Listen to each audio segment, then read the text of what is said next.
President Trump जो है ये अब उनकी तरफ से बात हुई है कि जी, और ये मीडिया सारा कोट कर रहा है और ज़ाहिर है पाकिस्तान की मीडिया में बात हो रही है पिछले 24 घंटों से। प्रेसिडेंट ट्रम्प की एक टेलीफोन कॉल हुई है नेतन्याहू के साथ। अच्छा, उस कॉल का जो है वो सब कह रहे हैं कि हुई है, लेकिन यह है कि उसका कोई इलामिया वगैरह ऐसे जारी नहीं हुआ, और वो कॉल बड़ी सख्त हुई है और स्ट्रेट टॉक हुई है। वो प्रेसिडेंट ट्रम्प और नेतन्याहू के दरमियान बात हुई है, लेकिन उसमें मार्को रूबियो जो सेक्रेटरी स्टेट है वो, और साथ उनके नाम आ रहा है रॉन डेमर का जो स्ट्रेटेजिक अफेयर्स का वजीर है इसराइल का। तो ये भी उस टेलीफोन, 4 लोग उसमें टेलीफोन कॉल में मौजूद थे। और इन चारों के दरमियान जो बात हुई है, तो वो बात जो है वो उसमें ये तय पाया है कि भाई अब्राहम एकॉर्ड्स को बढ़ाया जाएगा। अच्छा, अब्राहम एकॉर्ड्स को बढ़ाया जाएगा। ये देखें ना, अब फेस सेविंग कैसे देनी है, ये जंग बंदी जो है गजा की, इसमें नेतन्याहू को फेस सेविंग कैसे देनी है। तो पहले तो गालियां दी उसको प्रेसिडेंट ट्रंप ने, गालियां देने के बाद एक लंबा सा प्रेम पत्र लिखा उसके नाम कि ये इसको माफ़ कर दिया जाए और हम 2 अजीम लोग हैं और फलाना डिमाकना जैसे पूरा होता है। वो उनका सोशल ट्रूथ पे जो मैसेज आया वो 24 घंटे के बाद ही आ गया था, तो कि इसको माफ़ किया जाए और इस पर सज़ाएँ ना दी जाएँ, इसको ये ना दी जाए। वो सुप्रीम कोर्ट ने इसराइल की वो अपील उसकी मुस्तरद कर दी आज, और कहा कि नहीं, इस पर तो मुकदमे चलेंगे और नॉन स्टॉप चलेगा मुकदमा नेतन्याहू पे करप्शन के हवाले से। तो वो तो जाहिर है कि उनका और उनके जो मुख्तलिफ वकील हैं और जज हैं और वो सारे वहाँ के इसराइल के खड़े हो गए कि भाई ट्रम्प कौन है, हमारे मुल्क की अदालतों के मामले में इंटरफेयर क्यों किया उसने। अच्छा, लेकिन जो टेलीफोन पर बात हुई है उसमें कुछ मामला के बारे में बात की गई है कि वो तय हो गए हैं। अच्छा, ये वो बातें जो पहले से ही तय हैं, लेकिन अब वो वक्त आ गया ना कि नेतन्याहू, देखिए मैंने कई दफ़ा ये बात की है कि कई बड़े बड़े प्लान्स बनाए गए पूरे खत्ते में, ये पिछले चंद रोज़ के अंदर, और पहले भी बात करते रहे हम कि चंद बड़े बड़े प्लान्स बने, लेकिन वो कहते हैं अल्लाह इज़ द बेस्ट प्लानर, तो वो नाकाम हो गए प्लान। उनमें से एक प्लान जो है वो ग्रेटर इसराइल भी था, जो कि कई हज़ार साल के बाद उसका एक प्लान बना दोबारा कि यहाँ ग्रेटर इसराइल बने, लेकिन वो भी बिल्कुल ख़त्म हो गया। ठीक है। अच्छा, ये ग्रेटर इसराइल तो बाइबल के अंदर ये कहीं मौजूद है, ये बिल्कुल अखंड भारत से मुख्तलिफ है, क्योंकि वो तो एक फ़र्जी सी बात है, उस पर इख्तलाफ मैं नहीं कंपेयर करना चाह रहा उसको, लेकिन मैं आपको बताऊँ ये ग्रेटर इसराइल का जो था सारा, तो वो क्या ख़त्म हो गया या क्या उसकी कहानी बनी, वो तो बिल्कुल फारिग हो गया। इसमें जो इम्पॉर्टेंट बात है वो ये है कि ये अब्राहम एकॉर्ड्स नहीं है, क्योंकि जो अब्राहम एकॉर्ड्स 2020 में हुए थे उसमें ये कंडीशन नहीं थी कि फ़लस्तीनी रियासत कायम होगी तो 2 रियासती हल की तरफ बढ़ा जाएगा। अब जो बात हो रही है वो ये हो रही है कि फ़लस्तीनी रियासत भी कायम होगी। ठीक है, अब जो बात है वो ये है कि फ़लस्तीनी रियासत कायम होगी, और 2 हफ्ते के अंदर अंदर, अभी जो उनका मीडिया कोट कर रहा है कि 2 हफ्ते के अंदर अंदर ये जंगबंदी होगी, लेकिन 2 हफ्ते से पहले हो जाएगी, गालिबन जंगबंदी पहले हो जाएगी। और प्रेसिडेंट ट्रंप जो है, क्योंकि दबाव बड़ा शदीद है कि इस जंग को ख़त्म किया जाए, जंग क्या जाहिरियत कत्लेआम को ख़त्म किया जाए जो फ़लस्तीनियों पे बरसा बरस से जारी है। लेकिन यह है कि 2023 के बाद तो मज़ीद हो गया गज़ा में और मगरबी किनारे पे। तो एक तो उसकी कंडीशन ये है कि यरगमाली सारे जो हैं वो हमास रिहा कर देगी एक ही फेज़ में, 50 लोग वो रिहा करेंगे और यहाँ से कैदी रिहा हो जाएंगे जो इसराइल की जेलों से। लेकिन उसके साथ जो दूसरी बात है वो ये है कि फ़लस्तीन की रियासत का भी ऐलान होगा।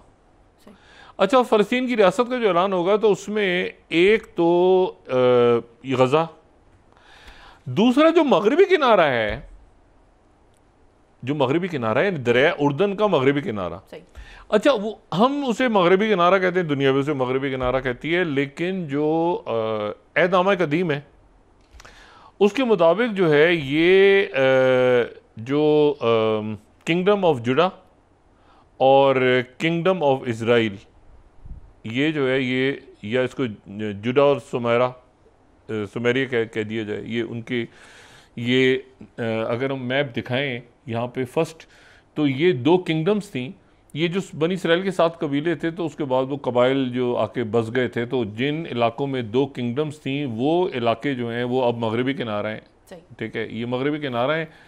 तो हम इसको मगरबी किनारा कहते हैं, लेकिन जो यहूदी हैं वो इसको जो है वो सुमारा और जुदा के नाम से याद करते हैं। जुदा जो है वो जिससे यहूदा निकला है, ठीक है ना। यहूदा का जो लफ्ज़ है वो जुदा से निकला है, यहूदा या यहूदी या ये सारा लफ्ज़ जो है। तो ये रियासत यहाँ बन गई थी जनूब में, और जो किंगडम ऑफ इसराइल थी वो शुमाल में थी, अगर हम उस नक्शे में भी देखें तो वो जो है वो अब वो ये कह रहे हैं कि इसके यहाँ कुछ इलाकों पे जो है वो इसराइल का जुज़वी सा कंट्रोल रहेगा। यानी ये मुकम्मल तौर पे ये जो मगरबी किनारा है, ये आज़ाद फ़लस्तीनी रियासत जो अनाउंस होने जा रही है उसका ये हिस्सा नहीं होगा, बल्कि उसमें मुख्तसर से इलाके पे, अब वो मुख्तसर सा इलाका कौन सा है ये अभी वाज़े नहीं हुआ कि वो मुख्तसर सा इलाका कौन सा है कि जिसके ऊपर इसराइल का कंट्रोल रहेगा। गज़ा का तो ऐलान हो गया, हमास जो है वहाँ से, ये पहले ही तय हो चुका था, हमास वहाँ से, अच्छा हमास के लोग वहाँ से चले जाएंगे, ये बात पहले तय हो चुकी है। और जो फ़लस्तीनी अथॉरिटी है वो भी अरसर नौ शक्ल लेगी, और 4 मुल्क इसमें जो है वो कंट्रोल संभालेंगे इस पूरे इलाके का, गज़ा का ख़ास तौर पे, जिसमें इससे 2 का नाम तो सामने आ गया है, और 2 का नाम हम बता देते हैं। एक तो नाम आ गया है इजिप्ट का, और एक नाम आ गया यूएई का, लेकिन दूसरे 2 ममालिक जो वहाँ पे सारा इंतज़ाम संभालेंगे, चारों मुसलमान अरब ममालिक, वो उनमें सऊदी अरेबिया और कतर। तो ये 4 मुल्क जो हैं, सऊदी अरेबिया, कतर, यूएई और इजिप्ट, ये वहाँ पर कंट्रोल संभालेंगे। इजरायली फ़ौज सारी निकल जाएगी और यहाँ पर ये सब कंट्रोल संभालेंगे, गज़ा का भी और ये मगरबी किनारे में भी। और एक इंडिपेंडेंट, वो जो पहले बात हुई थी, टेक्नोक्रेटिक टाइप, जिस पे सब आमादा हो चुके हैं, नाम भी तैयार हैं सारे, वो सब रेडी हो चुका है। उस पर चाइना और रशिया काफ़ी इंपॉर्टेंट रोल प्ले कर चुके हैं, और प्रेसिडेंट ट्रंप को, स्टीव विटकॉफ, इन सबको पता है कि क्या होना है। लेकिन यह है कि अब इसको अनाउंस कैसे किया जाए। तो उसमें यह था कि नेतन्याहू को फिर ये कहा गया कि भाई नेतन्याहू को माफ़ी दे दी जाए, और नेतन्याहू को अदालतें माफ़ी दे दें, और नेतन्याहू जो है वो असेंबली तोड़ दे और जलावतन हो जाए, और सियासी हंगामे के दौरान, इस दौरान वहाँ पे वो राइट विंगर खड़े हो गए, ये हो गया, और ऐलान हो जाए। लेकिन मसला ये है कि ये नेतन्याहू को खुद करना है, कहा यह गया है, ठीक है, ट्रंप साहब की तरफ से ये आपको ही करना है, ये ऐलान जो है ये आपको ही करना है। और अदालतों की तरफ से भी बात हो गई कि नहीं जी ये तो जो है ये इधर ही रहेगा और इस पर मुकदमे चलेंगे, और इसको सज़ाएँ इसकी ख़त्म नहीं होंगी।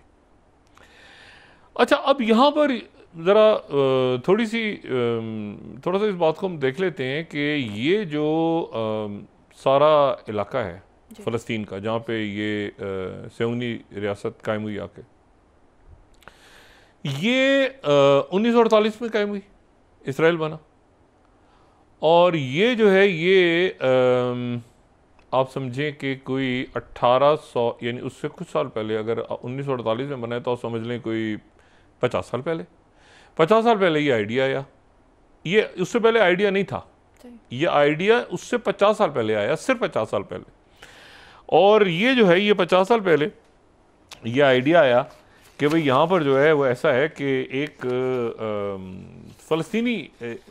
इसराइली रियासत एक होनी चाहिए, और इसराइली रियासत अच्छा यहाँ होनी चाहिए, ये नहीं था इरादा। ये बड़ी इंटरेस्टिंग बात है, तारीख का बड़ा एक इंटरेस्टिंग मामला है कि ये जो थियोडोर हर्जल था, जो ज़ायनिस्ट, जिसने 1896 में ये सेहूनी आइडिया पेश किया था, और अगले साल फिर स्विट्ज़रलैंड के अंदर कॉन्फ्रेंस हुई थी सेहूनी, 1897 के अंदर। उसने 2-3 ऑप्शंस रखे थे। ये हंगरी में ये पैदा हुआ था, यहूदी था, और जो है वो जर्मनी में शिफ्ट हो गया था बाद में। और तो इसने वो वहाँ पर जो आइडिया पेश किया, तो ये कह रहा था मैं 4-5 जगहों में से कोई एक जगह दे दें। उसमें से एक अर्जेंटीना में थी, एक साइबेरिया में थी, एक जो है ये सहराए सीना में थी। ये कई जगहों की पेशकश कर रहा था कि हमें कई जगह दे दी जाएं, लेकिन फिर इसको पता चला कि ये सल्तनत उस्मानिया तो ख़त्म हो रही है, और उसकी जगह ये बरतानिया जो है इसके पास आ रहा है, ये पूरा इलाका, ठीक, उस्मानी सल्तनत ख़त्म हो रही थी, और यरूशलेम में वो थे। तो उसने इसरार किया कि फिर ऐसा करें कि हमें यहाँ पे ये हमें अर्ज मुकद्दस दे दें। उससे पहले इनको जो है वो यूरोप के अंदर बड़ा धुतकारा जाता था, बहुत बहुत शदीद इनके, तो तभी ये सवाल पैदा हुआ था जूइश क्वेश्चन के नाम से इसने जो किताब लिखी थी सेहुनी की, ये फिर हम कहाँ जाएं, यहूदी सारे इनसे नफरत करते थे यूरोप के लोग।